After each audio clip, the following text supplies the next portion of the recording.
Napasana all na nga lang ang mga nakasubaybay sa relasyon ng vlogger at influencer na si Zainab Harake sa basketballistang si Ray Parks. Sa latest post kasi ni Zainab ay ibinahagi nito ang larawan na magka-video call sila ni Ray Parks habang natutulog ito.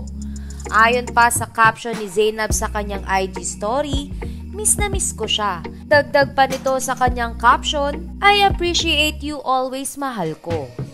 Sa mga hindi nakakaalam ay kasulukuyan ngang nasa Japan ngayon si Ray Parks para sa kanyang trabaho doon.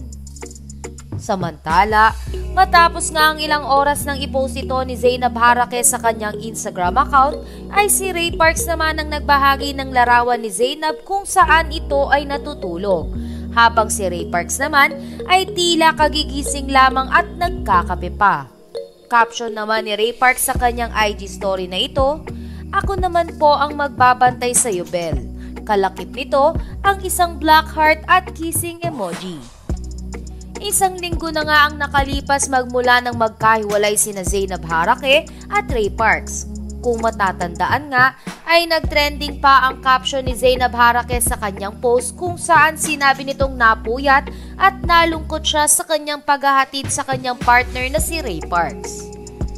Samantala, matapos nga ibahagi ni na Ray Parks at Zainab Harake ang mga larawan nila sa Instagram na binabantayan ng isa't isa sa pagtulog sa pamamagitan ng video call, ay labis-labis naman ang saya ng mga Zainab fans para sa kanilang mga idolo, lalo na para kay Zainab Harake. Anila, deserve na deserve daw talaga ni Zainab ang mahalin kagaya ng kanyang pagmamahal na natatanggap kay Ray Parks. Gumaganda na ako.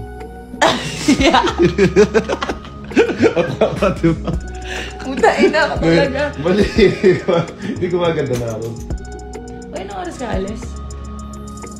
Mamaya. Napalis mo na ako. Susunduin mo, dadiretso ka na? Hindi ka na uwi dito? Yes. Let's go! Gusto mo sabay tayo? Meron lang akong therapy. Ayun, lagi ka pala. Tapos upload ako vlog. Okay. E di, ako na susunod. Anak mo yun, di ba? Yes! My son. It's my son.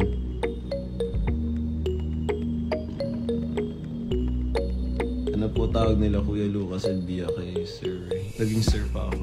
Ano? Ano sabi?